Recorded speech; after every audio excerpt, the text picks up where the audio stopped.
Good evening and welcome to this evening's speaker series, live from the Fridge. I'm Helen Farmer, going to be joined this evening by Omar AlMheiri. And a huge thank you to RGS Guildford Dubai for hosting this fascinating series. Wonderful to have so many of you joining on YouTube. And tonight we're going to be learning a little bit more about this amazing school with a very rich history, opening in a very modern setting right here in Dubai. Tonight, Omar's going to be discussing entrepreneurship, what our children might be doing in jobs of the future, and about his path, co-founding Letswork, a co-working and workspace solutions that started out as a company, is now an app, and has grown, exploded over the course of the last few years. But before we get to that, please do feel free to ask any questions, pop anything in the comments that you want to learn more about. Let's find out a little bit more about RGS Guildford Dubai and hear from Clare Turnbull, the head of prep.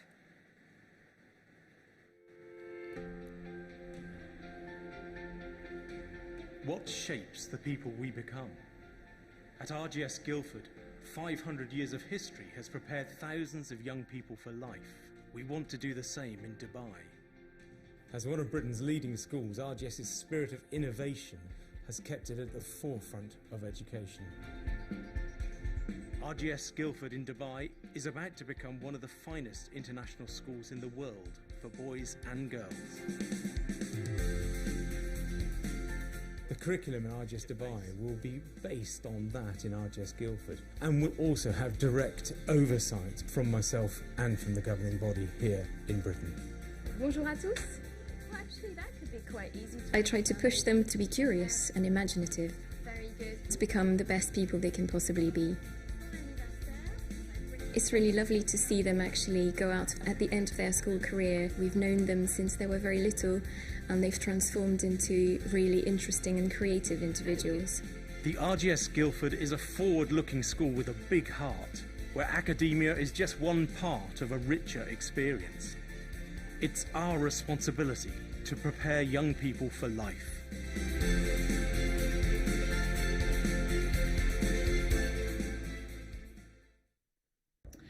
Helen, good evening and welcome everybody.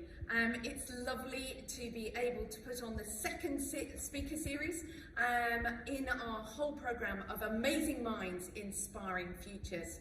Something that's so close to our hearts here at the Royal Grammar School Guildford Dubai. I'm Clare Turnbull, I'm Head of Prep at the Royal Grammar School Guildford Dubai, and we are so looking forward to opening our doors to our pupils in September. Pupils from the age of foundation stage 1 through to year 6, and then we'll grow into secondary after that. Preparing our young people for their own futures is so important to us, and our balance of our 500 years of history, our innovation, and our expertise and understanding of child development comes together in the British education that we bring here. But it's really important that this preparing children for their futures is key to what we do through our breadth of education, our excellence in academics, but most importantly, our learning habits of encouraging our children to be creative, to think outside the box, to really take risks and to be flexible. And so, who better to talk to us today than Omar? What an amazing evening we're going to have, I know, from him sharing his experiences, and how lovely that he himself is a product of our British education system. So thank you very much to Helen and to Omar. To the parents online, I look forward to meeting you personally. Do get in contact so we can talk about your wonderful young people and how we at the Royal Grammar School Guildford Dubai can help inspire them to be their very best in their future. Back to you, Helen. Clare Turnbull there, the head of prep at RGS Guildford Dubai. Opening in September, we have seen a few little glimpses there on that video of what an amazing facility it's going to be when it opens in September. I do urge you to head over to the website. It is rgsgd.com to have a little look, to register, find out more. So, to our speaker series, Omar, thank you so much for joining us live from the fridge. Thank you for having me. So, we're going to start at the beginning. As I said, you are the co-founder of Letswork, a workspace solutions company, subsequent app, that is really designed to help out busy UAE dwellers in a very quickly shifting landscape. We're going to get to how that idea came and how you've been adapting, certainly over the course of the last year. But you were born in Abu Dhabi and went to Northeastern in Boston. Tell us, is there always been a bit of an entrepreneurial spirit in the family? Yeah, I mean, take UAE as kind of a young country, so when things were booming. It was just an opportunity for anyone to kind of come up with a business. So, I mean, my dad and my mom both own their own kind of private businesses, a salon and a translation center. And while they worked normal jobs, I mean, it's just an opportunity to take. And I think people kind of are misinformed about entrepreneurship. Entrepreneurship is starting a business of your own and running it from finance all the way down to HR, for example. So I think coming from the UAE, I've always wanted to build something and own a part of the economy, I would like to say. And I think you absolutely have, and I think what you have really kind of tapped into is that entrepreneurial spirit at a time where so many people are looking at kind of tapping into their own passions and working collaboratively. But can I ask you, I'm always curious to get this answer from everybody I meet. What did you want to be when you were younger? So I think I was not good at art or English in school, for example. I was always interested in numbers and specifically tech. I know it sounds like the usual kind of path, but I wanted to do something in the field of creating some sort of technology, whether it's to do with like being an astronaut or something, but a part of that whole scientific field, like Dexter's laboratory, right? He was kind of like okay, he's creating things. So I've always wanted to go down that, and then slowly I kind of realized that was my forte. And it was something that kind of sparked my interest, and not only in the academic side of things, but also in terms of, can I spend time doing this? Do I want to build on this? That was what kind of led me to go into an engineering field. As Claire alluded to, you are a product of the British education system, and I think school has certainly changed a lot since I was there, and I'm sure for you as well. And it's really interesting to hear them talking about the importance of creativity, about emotional well-being, and how well that can prepare us for our future. But it sounds like you've been incredibly lucky in that you knew to some extent what field you wanted to be in, whereas it's such a difficult time for lots of children to kind of really figure out that, who am I? Where do I want to go? And to have teachers and to be in an environment that really nurtures all aspects is so valuable. Did you ever feel like there was pressure from your family or from school to pursue a certain path, even when you had your own goals in mind? No, I think we were more of, I think back then it used to be very standard in the sense that, you know, math, English, science, and you had to kind of fit into one of those things. But I've seen it change in the sense that they're starting to add a bit more practical kind of classes like coding. So I think it has changed over time for the better, just so that people are a bit more prepared. And I came from an A-levels background, so I picked math, physics, I took French for a bit. And so did I. It didn't go well. It didn't go well. No. And I think I did DT. So those kind of set you up for the mindset to be like, okay, I'm ready to be in some sort of engineering field. But what we weren't prepared for, and I think I've seen it now in more prominent in schools, is kind of like coding and learning different languages. We didn't have that, and when I was in my first year in university, I was a bit underprepared for those classes. It was like learning a completely new language where my other classmates already knew how to code. They were fluent. Exactly, they were already fluent, and it was just like second knowledge to them, and that kind of scares you, especially when you're just entering this new realm of education. So I'm very happy to see that actually schools in the UAE are partaking in that. And I would recommend everyone to kind of follow and take the craziest classes in school, because you don't know how much it's going to benefit you. I love that. Now, you mentioned engineering, obviously an interest in tech, and Letswork has its app. But for anyone who hasn't co-worked or been in a kind of a third space working environment before, how do you explain it? And can you explain some of the benefits as well? Yeah, so I mean, the idea came out of both my co-founder and I were looking for a space to work and to come up with an idea for a company. And what it was we were in the row of hotels every single day. And we'd say, okay, this is actually a pretty cool space, but I think at that time, working in cafes in Dubai wasn't as prominent as it used to be. So the restaurant owners would look at you like, okay, you had one coffee 3 hours ago, Omar. One coffee, it's sitting collecting flies at this moment, you gotta leave. But instead, we flipped and we said, no, actually, we are kind of the best people to be in this restaurant at this time, because no one's here at that moment. I mean, hotel guests would come stay in the hotel and just head off and explore Dubai. So we switched and we said, hey, can we pay a membership to basically use this as our office, and not just this one, but multiple locations? And in that way, you can give me free tea and coffee, which is what you get with the membership.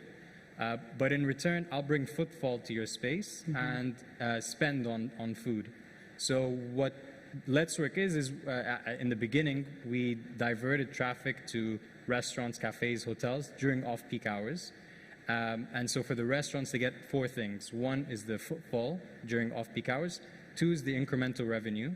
3 is the marketing, being associated with a sexy startup and something new. And let's be honest, a lot of the people who are using Letswork and who are in these spaces will be active on social media. They'll be inviting other like-minded people to join them for meetings. Exactly. Everyone loves to post, I'm doing work, right? Yeah. So that was kind of the big thing. Yeah, in case someone's watching or you want to show what you're doing. And these are people who don't really have offices. They're just starting up, or they've chosen the virtual office path. So we kind of gave them a home and a comfortable place to work from.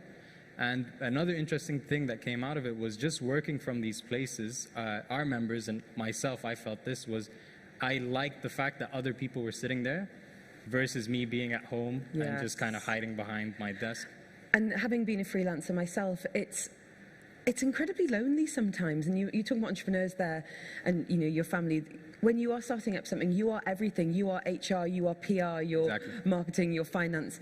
And that can be incredibly isolating. And I think some of the solutions that you're offering, and just to be clear, it's now grown to nearly 100 different locations across the UAE, is that sense of community and collaboration where there's these very natural relationships forged across a coffee. Or have you met so-and-so, she was here last week, you should, she's a great graphic designer, you should, and you start to then build these pockets of creativity and entrepreneurship. And Dubai is an incredibly entrepreneurial city, and to be able to create these little enclaves of places where people can go and be, and sometimes be on their own because we all need that time, but sometimes to be surrounded by people who know that struggle and know the wins, and to have someone to bounce ideas off it's invaluable, far more than you could ever put a price on a membership. Of course. And we actually tried to kind of incentivize it and just try to react it a bit more to form those kind of connections.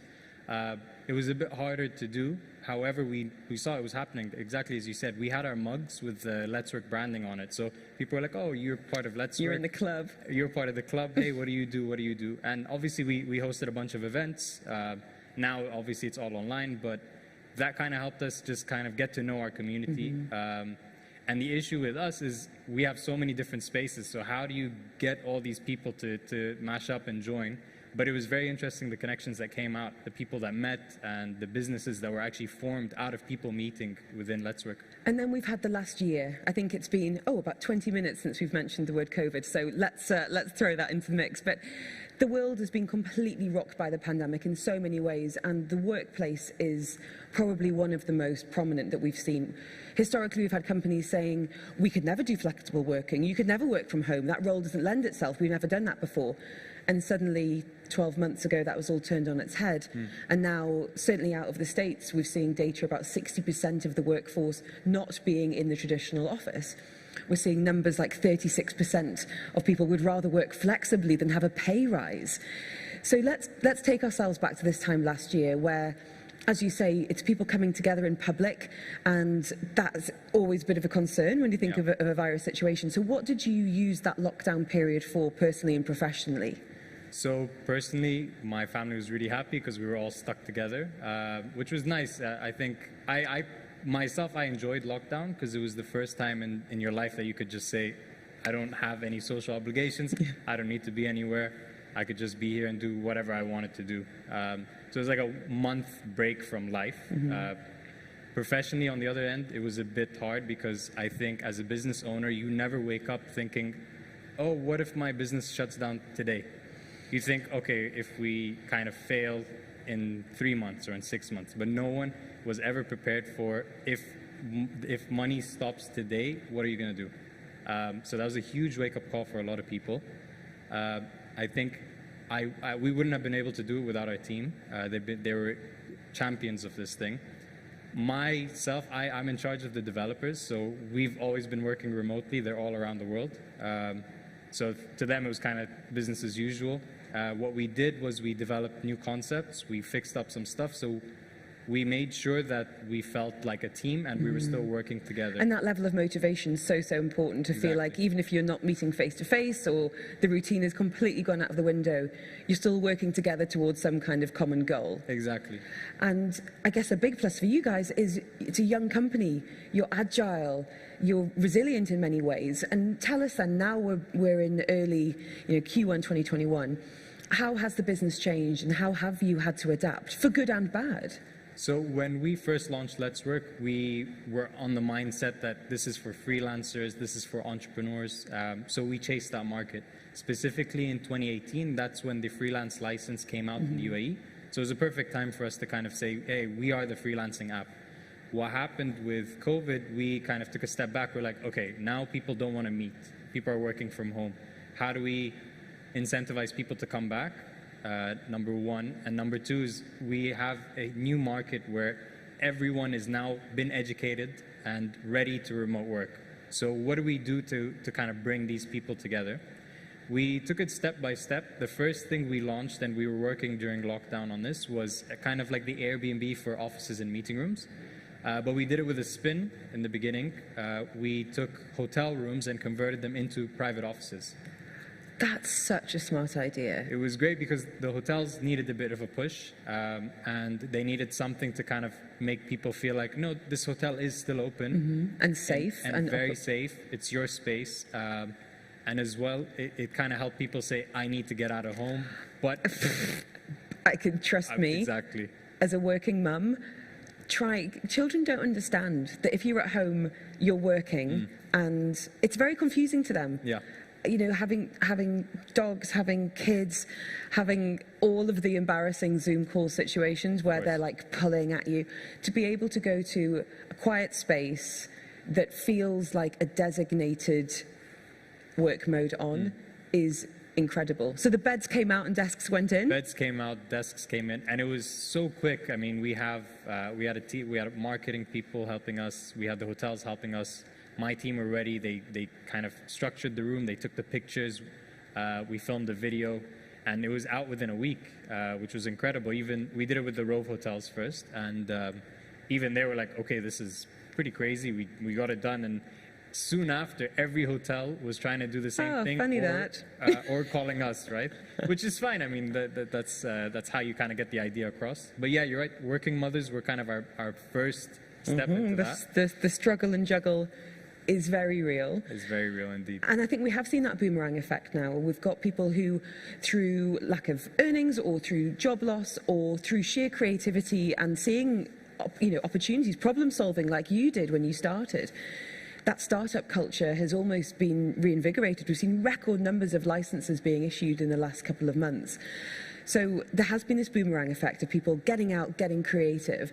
Can you give an overview to any parents who might be watching who thinks, I want my child to go through education, to go to university, get into a graduate scheme, get into the corporate world, and that be a safe, secure path? Can you explain a little bit about the life of an entrepreneur and why startup culture, it might have its ups and downs, but there are so many good ups? So, I mean, for me, I always wanted to be on some sort of project-based thing, right? I did work a corporate job. I worked for Dell EMC, so I saw that side to it too. But for me, I was working in a huge lab, fixing servers and testing different components. So that part was still a bit project-based, right? I would start something and then finish it. Entrepreneurship is the same, and starting a company is sort of the same because you need to put together the nuts and bolts of the startup. And the hardest thing that I think you need as a characteristic is self-motivation. No one's going to tell you, you have to do this, you have to get up. You've got to get up. Yeah. You have to get up, you have to answer that customer on Friday morning. And I think that part of it is something you either have or you learn on the job. And so much of it must come back to passion as well. Of course. That's what keeps you going. Yeah. It's solving that problem for yourself. Initially, it's perhaps addressing something for other people. But if there isn't that passion, then it's not. It's going to be a long day, isn't it? It's going to be a long day. It's going to be a long week and year. But yeah. I think the thing that kind of helped us also was me personally. I saw my team grow from one intern to a team of 10. Wow. And the fact that these guys are willing to stick through this whole COVID situation and see it through to the end, I mean, that I can speak for myself and my co-founder, that is the most incredible feeling. You know, you have a team that's working to help your company grow, right? And they could pick up and just go to another job. It's not just loyalty, though. People don't do that just out of loyalty. No, they're thinking, of course, of the opportunities and, you know, really seeing where this is going to go in the future. And, you know, I can tell from the look in your eye, there's going to be plans afoot. And in terms of the people that are coming to you and starting businesses and collaborating through Letswork as well, for anyone who's watching and is kind of curious about what the future might hold, and, you know, children who are starting school in September, 33% of those kids are going to be working in jobs that do not currently exist, which I find mind-blowing. You know, we look at our kids' school reports or what they're showing natural kind of aptitude for, or what they dislike, and we can't help but, as parents, to kind of try and fit them into a box like, oh, you know, accountant or artist or whatever that might be. Yeah. But the fact that some of these jobs haven't even been invented yet is incredible. Where do you think you're seeing areas of growth and interest that, you know, you've got a teenage sister, what advice are you giving her about what's going to be almost future-proof? Yeah, I think so. With that, it's a tough question, right? Because you can't really just throw away some careers, because I think they'll change or they'll adapt for the better. I think what's interesting is we're seeing a switch in. Everyone was saying tech is the future, which it is. But because tech is the future, there are easier things to do. So now you can build an app without being a developer. You can create a movie without being a movie maker and just using different tools from tech. I think the one thing that's going to stick is creativity, and that's going to last. Doesn't matter what kind of field you're in. I think you can't get a robot to paint a picture the same way you can, right? And what I tell my sister is she's really good at art and she's a gamer at the same time. And I was telling her, I was like, yeah, AI and all that stuff will make it easier for you to develop these skills, but I think what you absorb from these things, what you absorb from art, what you absorb from these games that you play is going to be so much more beneficial to you, and don't downplay it. But if you want to be a chef, chase that too, because again, like you said, you don't know where it's going to go. So I think personally, I feel like the creative fields are the ones that are going to be the longest lasting, because they're the hardest thing to replace. And that emotional intelligence, you know, that, as you say, cannot be replicated by any robot, no matter how expensive she is.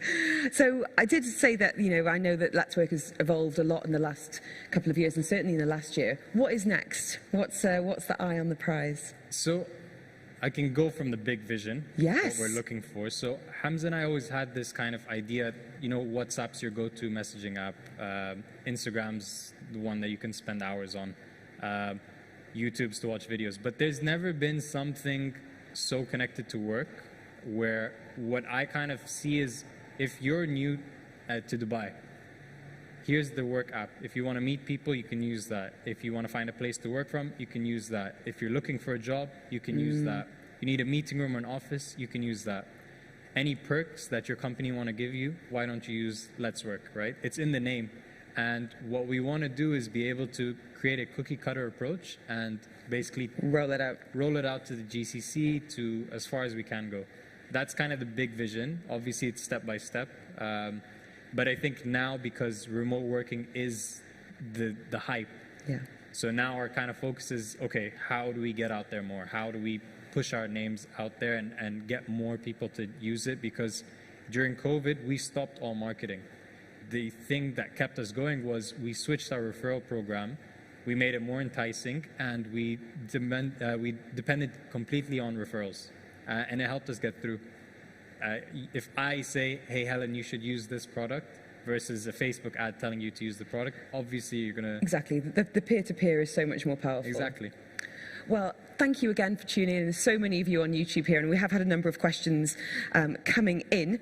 And I love this from Holly. because this is so true. When we think about that traditional office space, we pick up information by osmosis, you know, by watching someone sell something, by watching someone lead a meeting. Holly's asking, before COVID, new recruits would learn from their peers within an office setting, and this interaction was so important. What's the best way to train up new recruits when they're working remotely? I think this is a really interesting challenge for people who might be starting a job right now and perhaps have never even been into the office place. What do you think about kind of company culture and training outside of a traditional bricks and mortar? So for me, I mean, like I said, I worked with my developers, and these are guys that I speak to every single day, but I've never met them. And I've built relationships with these guys. One of them got married in December, so I hope it was a Zoom wedding and you went. No, I wasn't invited. I was so upset. And I think part of that is that kind of interaction we just had, right? It's just, I think it's a bit of comedy. I think it's a bit of kind of get to know each other. Humanity, right? And it's hard to do over Zoom, of course, and it does take a lot of time. Mm-hmm. But I think kind of allocating some fun time on Zoom, whether we can't do anything about it, but if it's on Zoom, I think that allows people to break through barriers and be all professional in front of the camera and talking about life. So I love to, you know, send articles to the group and send ideas, and they do the same. I have side conversations with them. We make jokes, and we have a Slack channel. So 5 of my team are here, and the other 5 are abroad. What's really cool is we're all in the same fun channel, which is just random stuff that people are posting, and everyone just kind of comments on it. So just kind of creating that sense of we're not in an office, but we can still share the same kind of jokes. That kind of water cooler chat. Exactly. Did you watch last? Check this out. And I think this is going to feel more normal because, you know, as the workplace changes, and that might be everyone working remotely. It might be cities no longer existing. You know, who knows what the future might hold, but these channels are going to become more normalized. The way we interact is going to change completely. And luckily we've got companies like yours who are keeping pace with that. And Ali's saying, what are the top tips you'd give children who would like to become entrepreneurs? Let's get the next generation going. Sure. You mentioned creativity there. Yep. Well, in terms of how can we nurture this as parents, and even kind of hard and soft skills for, you know, I'm trying to think of an entrepreneur that I would like to hold up as a shining example, but there are so many, depending on the field. How can we bring them to the fore, encourage, but without being that pushy parent? I think for me, so the key points that I still remember from either from high school or university is, again, back to those kind of project-based works where you have to go through the whole process, where you do the research, you start implementing, you plan it out, you work with a team. Those kind of exercises really do help shape your mind to, one, kind of understand the road that you want to take, besides, you know, just the usual, like, study this chapter and then we're going to do a test on it. And then what it does as well is it helps you solve encountering problems. When problems will come out of nowhere. I remember this really cool exercise we did. You know, the typical spaghetti, build a bridge, build a tower. Of course. So there's the usual one where you build the tallest tower and then that's it. What they did differently was build a tower.